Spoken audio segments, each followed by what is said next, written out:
Good morning. We will pay attention to partnerships today and the calculations that must be done. In number 1, they say that the interest on capital is calculated at 5% per annum.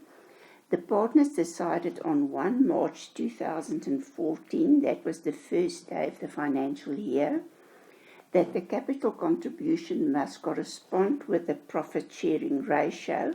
And at the beginning, they told us that the profit sharing ratio is 2:1.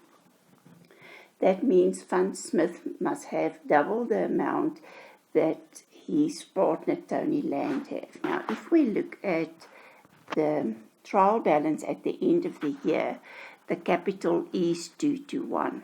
But they had to adjust that during the year to get to this total. Van Smith had to reduce his capital with 20% on the 31st of May, while Tony Land had to increase his capital with 10,000. Van Smith's capital is 200,000 after he deducted it with 25%. So we have to work backwards to see what was his capital at the beginning of the year. This 200,000 equals 80% because he reduced his capital with 20%. So the capital before the time was 100%. And if this 80% equals 200,000 Rand, it means that we must take 100 divided by 80 times 200, and that will give us the opening balance of 250,000. We will calculate the interest at 5% for the number of months.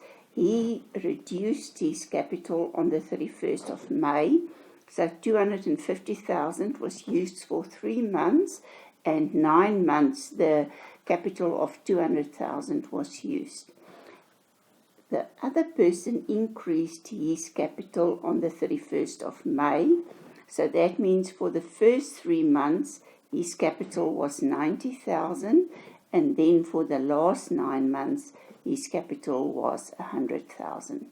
When we calculate the interest on capital, we will debit interest on capital to increase the expense, and we will credit the current accounts to indicate that this money is outstanding and payable to the partners. Tony Land earned a salary of 480,000 per annum because he works full-time, so we will debit the salary account to increase the expense, and we will credit the current account to show that the money is outstanding. Van Smith is entitled to a bonus of 10% after the bonus was taken into account. So that means we will work out 10. Before the bonus is taken into account, the profit is 100%. So after the bonus was taken into account, it's 10 over 110 times the amount, and that will give us 124,000. Then we will take the profit that was given to us.